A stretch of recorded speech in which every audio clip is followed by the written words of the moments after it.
रात में उसके स्कूटर में पंचर हो गया। वो किसी का इंतजार करती रही कि किसी तरीके से उसकी कोई मदद कर दे। 4 मनचले जिहादियों का मन आ गया। उन्होंने उसका रेप भी किया और आग लगा दी। समाज में बदलाव कैसे होता है? हमारे यहां कुछ इंटेलेक्चुअल जो कभी घर से नहीं निकलते, वो ऐसी बातों पे वो प्रतिक्रिया देते हैं, अगर उनके घर में हो जाए तो वो दुनिया में आग लगा देंगे, लेकिन पड़ोसी को ज्ञान देंगे। इतना गुस्सा था लोगों में कि वहां के पुलिस कमिश्नर ने एक फैसला लिया और चारों लड़कों को ले गया और कहा कि बताओ कहां कहां कैसे कैसे हुआ था। उनका मैं यहां खड़ा था, ये यहां खड़ी थी। बोले अब भाग के दिखाओ। चारों को धड़ धड़ धड़ गोली मार दी उन्होंने।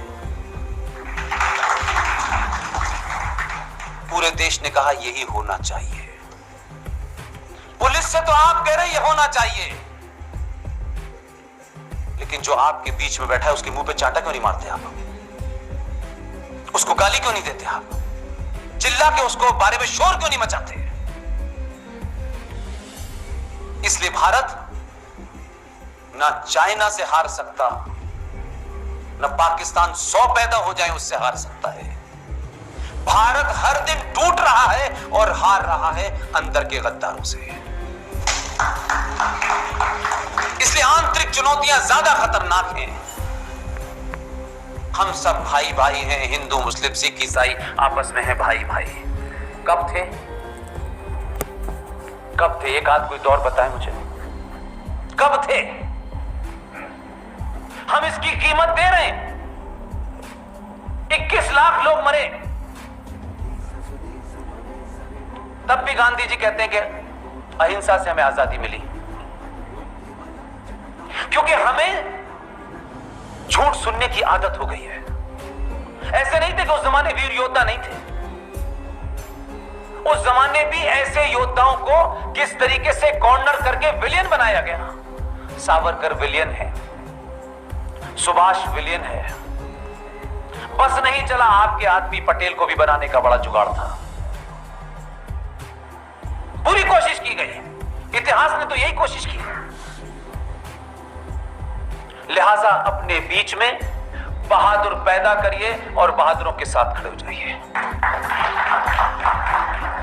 जो काम जो कर सकता है बिना बताए, बिना चिल्लाए, बिना उसका ढंडोरा पीटे। मैंने कल भी कहा, हम कैसे समाज हो गए हैं।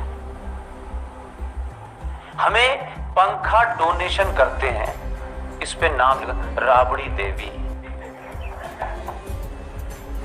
शमशान घाट में आप वो बेंचेस लगी हुई हैं, कैसे महान लोग हैं यार। जो बेंच में लिखा हुआ है ये फलाने डोनेट। मैंने कल भी कहा, हम कैसे समाज हो गए हैं।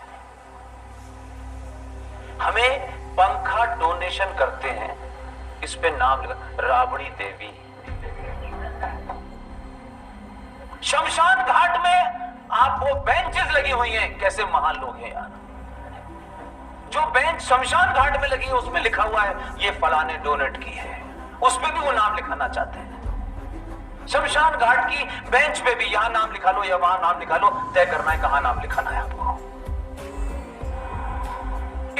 इतना चिल्ला चिल्ला के बता, हमने 50 करोड़ रुपए दिए भाई साहब ने।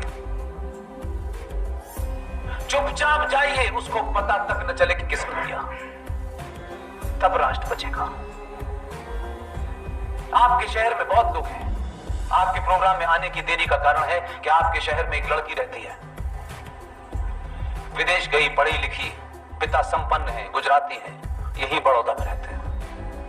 MBA किया, नौकरी की, फिर उसको लगा कि मेरे मतलब का ये जीवन नहीं है, वापस आ गई।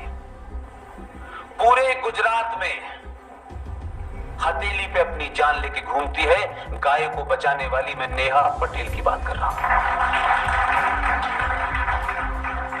अरे सरकारें कोई अवार्ड दे न दे, आप जितनी ताली बजाएंगे उतनी दुगनी ताकत उसमें आ जाएगी। मुझे उनके घर जाना था, इसलिए नहीं जाना था, मैं जहां जहां जा रहा हूं यहां मुझे मालूम है कि किसके पास फोन जा रहा है। यह आदमी भी यहां गया, यह आदमी यहां गया। मैसेज देना था कि मैं यहां हूं। अगर यह है तो मेरी ताकत भी इसके साथ है। हजारों बहादुर हैं आपके अंदर, लेकिन ये मत देखिए उसका रंग क्या है, उसकी जाति क्या है, वो किस इलाके का है। जो भी इस राष्ट्र को बचाने की, इस राष्ट्र के अंदर आए हुए खोखलेपन को दूर करने की जिस तरीके से भी वो मुहिम चला रहा है, ये मत समझिए कि आप जो काम कर रहे हैं वही महान काम कर रहे हैं। अगर आपके शहर का एक फकीर सफेद कपड़ों में भास्कर साहब 14 आश्रम के अंदर 125 गरीब बच्चों को खाना खिला करके उनके कपड़ों के इंतजाम कर रहा है, उनके किताबों का इंतजाम कर रहा है, वो भी एक कंट्रीब्यूशन है। गुजरात की धरती के बारे में पीयूष भाई, जो मेरे अजीज भी हैं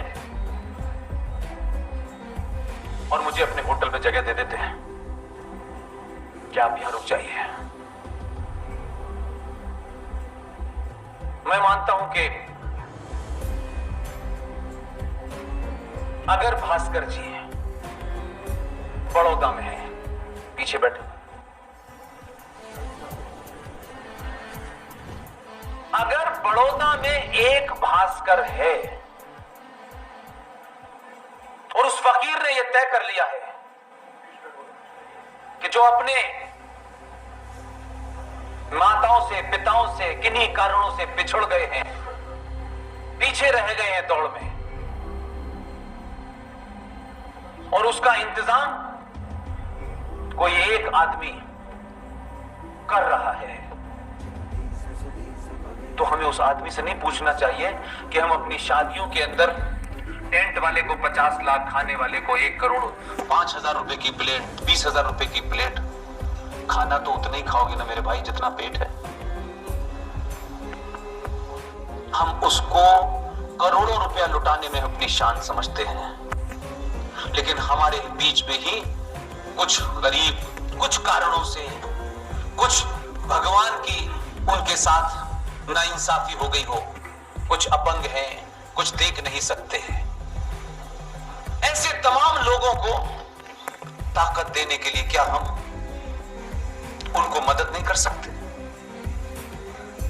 क्या ये मदद किसी को अपने मकान बनाने के लिए आप कर रहे हैं? किसी को एमएलए आ जाएगा और आपको लगेगा एमएलए बन जाएगा तो मेरा काम हो जाएगा, तो आप फटाक से उसको 2 करोड़ रुपए ले जाओ, क्योंकि तुम एमएलए बनोगे तो मेरे नंबर 2 के काम 4-5 पास कर देना, बस मेरी कीमत वसूल। इस मानसिकता से बाहर निकलिए। कोई एमएलए, कोई एमपी इस राष्ट्र को नहीं बचा सकता।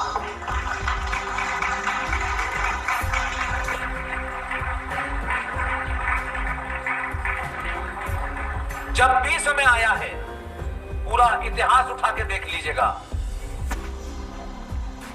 राष्ट्र को बचाने के लिए सबसे पहले, सबसे आगे फकीर आया है, जिसके पास कुछ नहीं होता, लेकिन उसकी आत्मबल होता है, उसकी ईमानदारी का बल उसके साथ होता है, उसके कन्विक्शन और कमिटमेंट का बल उसके साथ होता है। लेकिन हमारे समाज ने आचार्य चाणक्य की कहानी सुनी, विष्णुगुप्त की कहानी सुनी, लेकिन हमारे बच्चों से कहा जाए जो जीता वो सिकंदर, लेकिन ये नहीं बताते कि जिसने सिकंदर को जीता वो कौन था, ये नहीं बताते। अगर ये बताएंगे तो पता चलेगा कि सिकंदर का भी कोई बाप था, औरंगजेब, फलाना ढिमाका, इतना पता है हमें कि बच्चे दर बच्चे, हम ये भी जानते हैं, हम कमाल के लोग हैं, ताजमहल प्यार की निशानी है। कहां पे पता किया, कहां है वो प्यार, बताओ मुझे भी तो बताओ यार, मैं तो उसी शहर, उसी जिले का हूं, उसी इलाके का हूं। ताजमहल प्यार की निशानी है, ये कब पता चला आपको? उसमें कहां से प्यार टपक रहा है ये तो बताओ। कुतुब मीनार कुतुबुद्दीन ऐबक ने बनाई है, किसी ने कहा, हमने सुन लिया।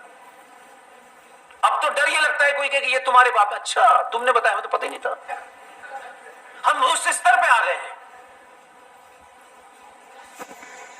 और लोग बताते हैं कि देखिए ताजमहल, ये कुतुब मीनार, इस्लामिक आर्किटेक्चर है। रेगिस्तान में ऊंट की पीठ पे खड़े होकर के खजूर तोड़ने वाले हमको बता रहे हैं ये आर्किटेक्चर उनका।